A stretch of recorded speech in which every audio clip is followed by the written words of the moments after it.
तमाम खास मेहमान लगातार हमारे साथ जुड़े हुए हैं। उमेश आनंद जी, अब आपके पास आते हुए, जब हम कल्पवासियों को देखते हैं, यहाँ पर एक रिपोर्ट भी है हमारे सहयोगी संजय शर्मा की और बहुत खूबसूरती से वहाँ पर दिखाया गया कि किस तरीके से लोग वहाँ जाते हैं, कल्पवास करते हैं और इंतजार रहता है, चाहे अर्धकुंभ हो या फिर कुंभ की बात की जाए। क्या नियम रहते हैं कल्पवासियों के, किस तरीके से और कौन कौन सी चीज़ों का पालन करना चाहिए? क्योंकि बहुत से लोग जो बाहर से जा रहे हैं ना स्नान करने के लिए, आम जनता जा रही, उनको नहीं पता है। वो देखते हैं कि कल्पवासी है वहां पर, वो बिना सोचे वहां चले जाते हैं और क्या क्या नियम उनको भी फॉलो करने हैं। देखिए, बहुत सुंदर आपने प्रश्न किया। यही दुर्भाग्य की बात है कि भारत में रहने वाले व्यक्ति को बड़ी संख्या में कल्पवास का अर्थ ही नहीं पता। अब वो क्यों नहीं पता, वो एक डिबेट का विषय हो सकता है, लेकिन आपने पूछा कि कल्पवास क्या है। जी, कल्पवास न्यूनतम से न्यूनतम एक रात्रि का हो सकता है, 2 दिन का हो सकता है, 3 दिन का हो सकता है, 3 महीने का हो सकता है, 6 महीने हो सकता है, 12 वर्ष का हो सकता है और जीवन भर का भी हो सकता है।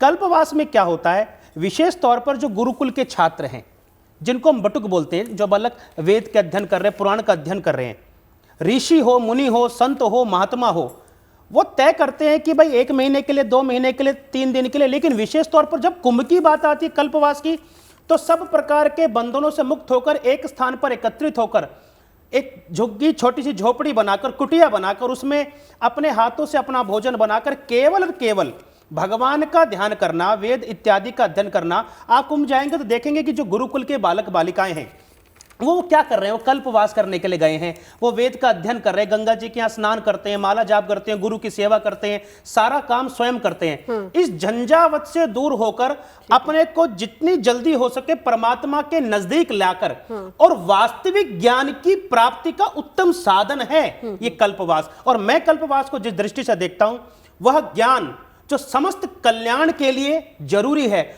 उस ज्ञान की प्राप्ति के लिए कल्पवास किया जाता है।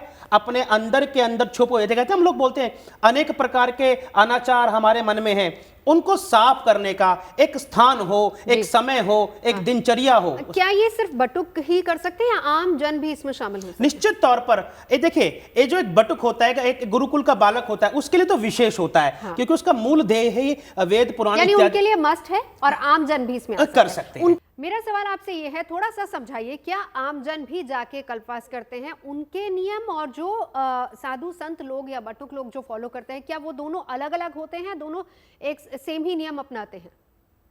देखिए नवजोत जी, सबसे पहली बात तो ये है कि महाकुंभ जितना संतों का है उतना आम जनमानस का भी है।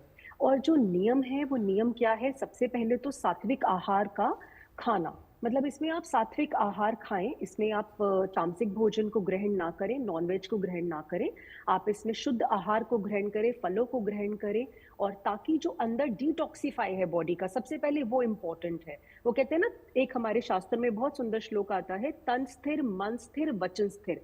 पहले तन की स्थिरता आवश्यक है, फिर मन की स्थिरता और फिर वचन में स्थिरता आती है। देखिए, जब हमारा तन स्थिर हो जाता है तब जाके हमारी जो मन है, मन की चंचलता खत्म होती है, हम ईश्वर के करीब पहुंचते हैं, तब मन में स्थिरता आती है और उसके बाद हमारी वाणी में स्थिरता आती है, हमारे वचनों में स्थिरता आती है, एक सिद्धता आती है, पवित्रता आती है, शुद्धता आती है। तब जो आप वचनों का प्रयोग करते हैं उसका असर जनमानस पर होता है। तो इसीलिए सबसे पहले सात्विक आहार को ग्रहण कीजिए, ये बहुत ज्यादा इंपॉर्टेंट है। दूसरी जो इंपॉर्टेंट जी, साध्वी प्रज्ञा, अपनी बात पूरी कीजिए, कुछ टेक्निकल इश्यू है। राज जी, अगर मैं कल्पवास को लेकर के बात करूं, वास्तविकता में मेरे दृष्टि से कल्पवास, एक तो सबसे पहले कि क्या लोगों के लिए डिफरेंट है, बिल्कुल भी नहीं है। जो नियम साधारण परमात्मा का जो नियम है, शास्त्र का जो नियम है, वो सभी पर एक प्रकार से लागू होता है। लेकिन क्यों कल्पवास बार बार कहा जाता है और कल्पवास क्यों महत्वपूर्ण है, अगर इसको जानना, हाँ यस, और इसको अगर जानना है तो हमें थोड़ा सा वेद की तरफ जाना होगा। वेद की तरफ जाकर के हमें थोड़ा सा ज्योतिष का सहारा लेकर समझना होगा। कैसे? 4,32,000 जो वर्ष है वो कलयुग की आयु है, 8,64,000 वर्ष करीब जो आयु है वो द्वापर की है, जो त्रेता की आयु है 12,96,000 वर्ष है, और जो सतयुग की आयु है वो 17,28,000 वर्ष है करीब। अगर सभी को काउंट किया जाए तो जनरली 43 लाख कुछ ऐसा करके, 43,000 या कुछ ऐसा करके जो एक चतुर्युगी की संख्या बनेगी वो बनेगी। जब 71 बार ये चतुर्युगी व्यतीत होता है तो उसको एक कल्प कहा जाता है। 71 बार सोच लीजिए, 4,43,000 कुछ वर्ष, 43 लाख कुछ वर्ष जो है वो टोटल चतुर्युगी की आयु होगी। 71 बार जब 71 बार व्यतीत होगा तो एक कल्प होगा। और इस प्रकार से 14 मनवंतर जब व्यतीत हो जाता है, उसका जो फल प्राप्त होना चाहिए वो इस समय में, अगर 1 महीने आप जाकर के कुंभ में रहते हैं, प्रयाग में अगर आप रहते हैं, तो उस पूजन का फल अब आखिर क्यों प्राप्त होता है, ये बड़ा डिफरेंट है भाई। ऐसा क्या हो जाता है उस समय पर जो सब कुछ प्राप्त होता है? उसके लिए आपको श्री रामचरितमानस में जाना पड़ेगा। रामचरितमानस के अंतर्गत गोस्वामी तुलसीदास जी ने वर्णन किया है कि माघ मकर गति जब रवि होई और तीरथ पति आव सब कोई, देव दनुज किन्नर नर श्रेणी और सादर मज्जहि सकल त्रिवेणी। अब आपको देवताओं, सब देवता से मिलना है तो आपको देव बनना पड़ेगा। पता नहीं कितने जन्म लेने पड़े सब देवताओं से मुलाकात हो पाएगी। सब ऋषियों से मिलना है तो पता नहीं कितने जन्म ले तो सब ऋषियों से मुलाकात होगी। लेकिन इस महीने में जब कुंभ लगता है ना, तो ये सब सारे देवता, सारे ऋषि, किन्नर, नाग, यक्ष, गंधर्व, सब लोग और सारे तीर्थ इवन प्रयाग के अंतर्गत आते हैं, वहां स्नान करते हैं। और फिर गोस्वामी जी ने और कहा है, ब्रह्म निरूपण धर्म विधि वर्ण ही तत्व विभाग और कहीं भगत भगवंत के संयुत ज्ञान विराग। वहां पर रहते हैं, उनकी एनर्जी हमको प्राप्त होती है। इस कारण से इस कल्पवास को सबसे महत्वपूर्ण कहा गया है। बहुत ही खूब, बहुत अच्छे तरीके से कल्पवास का गणित आपने हमें समझाया है। साध्वी विश्वरूपा जी, अब आपके पास आते हुए महिलाओं के लिए क्या कुछ विशेष नियम रहते हैं इस दौरान, क्योंकि वो भी कल्पवास करती हैं? बिल्कुल, राज जी ने अभी बड़े अच्छे तरीके से बताया है कि सभी के लिए समान है, क्योंकि कुंभ में जाना ही आत्मा से परमात्मा का मिलन है, मोक्ष की प्राप्ति है, ईश्वर को जानने का समय है, ईश्वर को समझने का स्थान है, संतों से मिलने का स्थान है। जब हम आत्मा को तो कहते हैं तो कोई आत्मा पुरुष और स्त्री की नहीं होती है, तो सभी के लिए समान है। और यहाँ पर मैं कहना चाहूंगी, ब्रह्म सत्यम जगन मिथ्या जीव्यो भ्रमेव ना परा, कि जो प्रत्येक प्राणी है सभी में ब्रह्म है, कोई वहां भिन्न नहीं है। तो निश्चित रूप से एक जो नियम है, प्रक्रिया है, वही हमें निभानी चाहिए, चाहे स्त्री है चाहे पुरुष है। परंतु देखिए, हम कलयुग में है तो थोड़ा वस्त्रों का ध्यान रखना पड़ता है। वहां मैं साध्वियों को कहना चाहूंगी, वस्त्रों का थोड़ा ध्यान रखें, अपने आचरण का बहुत ध्यान रखिएगा, क्योंकि वहां पर आप चरण से आचरण की तरफ जा रही हैं, ईश्वर की खोज में हम जा रहे हैं। जो हम जिन चरणों को हम पूजते हैं वही हम अपने आचरण में उतारने के लिए जा रहे हैं। तो निश्चित रूप से मैं महिलाओं को, सभी महिलाओं को कहना चाहूंगी कि आप लोगों को ज्यादा, आपकी क्षमता ज्यादा है सीखने की, आपकी जो ग्रैपिंग पावर है वो बहुत ज्यादा होती है। तो महिलाओं के लिए बहुत ही महत्वपूर्ण है वहां जाना, क्योंकि मैं बार बार कहती हूँ, महिलाओं के लिए बोलती हूँ कि अगर माताएं जाएंगी तो निश्चित रूप से पुत्र वहां संस्कारी होगा।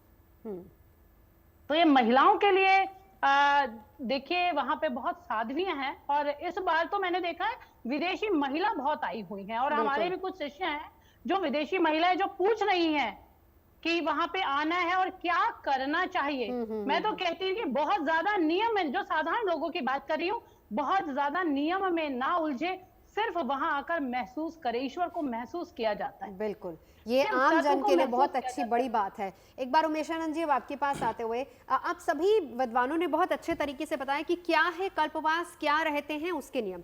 अब एक आम जन की नज़र से विश्वरूपा जी ने कहा कि आप कुछ नहीं कीजिए, आप केवल वहाँ की एनर्जी, जो पॉजिटिविटी है उसको आप ग्रहण कीजिए, शांत मन से आप जप कर सकते हैं और उस पॉजिटिविटी को, उस एनर्जी को ले सकते हैं। जो आम लोगों के लिए, क्योंकि देखिए बटुक तो यहाँ से एनर्जी लेकर गए, फिर उसके बाद वो फिर से गुरुओं के सानिध्य में, संतों के सानिध्य में चले जाएंगे, लेकिन आम लोग तो फिर दुनियावी चीज़ों में पड़ जाएंगे। तो उनके लिए फिर क्या नियम है, कैसे आप उस पॉजिटिविटी को कंटिन्यू कर सकते हैं? देखिए, आपने बड़ा सुंदर प्रश्न किया। कार्य करने की क्षमता को ही ऊर्जा कहते हैं।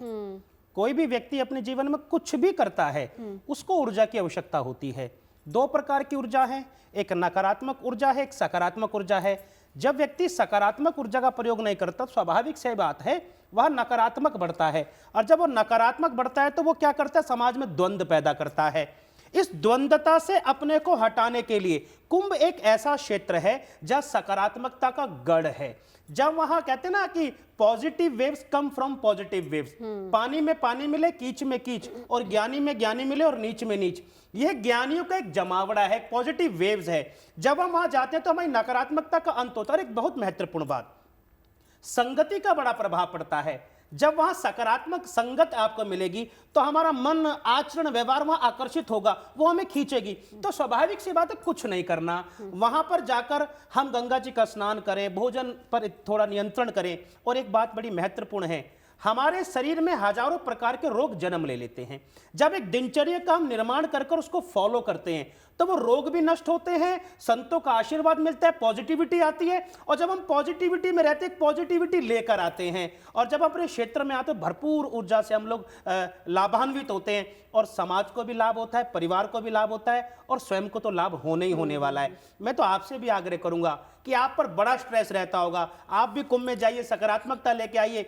लेकिन हमें वक्त मिलना चाहिए कि हम भी एक दिन आप जैसे संतों के सानिध्य में रह के कल्पवास कर सके, भले ही एक दिन का करें, क्योंकि पॉजिटिव एनर्जी तभी मिलेगी। क्यों प्रज्ञा जी?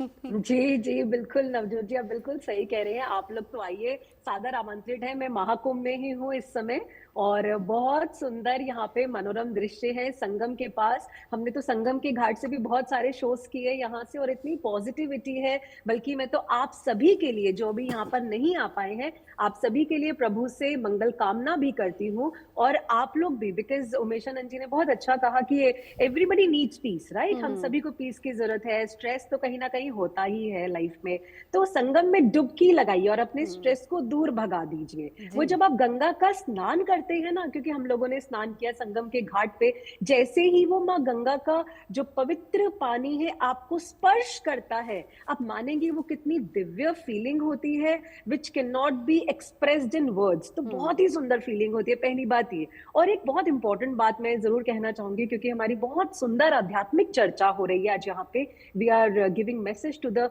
World out there. तो एक चीज मैं कहूंगी कि ये जो संगम है, महाकुंभ है, ये मोक्ष, आस्था, भक्ति का भी संगम है। It is a Confluence of divinity, of spirituality, of self introspection. तो हमें स्वाध्याय भी करना चाहिए स्वयं का, हमें अभिमान का त्याग करना होगा। आप देखिए, चाहे कोई अधिकारी है, प्रशासनिक अधिकारी है, चाहे कोई मेला अधिकारी है, चाहे कोई संत है, चाहे कोई आम जनमानस है, कहीं ना कहीं किसी न किसी के अंदर अहंकार तो आ ही जाता है किसी भी पल पर। तो मैं कहूंगी कि आप महाकुंभ में हैं, आप प्रभु से प्रार्थना कीजिए कि वो अहंकार का आप त्याग करें, और ये जो अवसर आपको मिला है, आप सेवा और दान में भी इसको अवसर को आप इसका उपयोग करें। सेवा करें संतों की, दान पुण्य करें, जितना आपके हाथों से दान निकल जाए। देखिए, अगर अभिमान आपके जीवन में है ना, तो आप कुछ भी कर लीजिए, बिल्कुल वो आपको उसका फल नहीं मिलेगा। फल नहीं मिलेगा, बिल्कुल। तो बहुत जब बहुत शुक्रिया, अभिमान बिल्कुल। का आपने त्याग कर दिया, तो प्रज्ञा जी, आपको आनंद ही आनंद भर जाएगा। बिल्कुल, बहुत जी, अच्छी जी, बात आपने जी, कही है। चलिए, इसी अच्छे नोट के साथ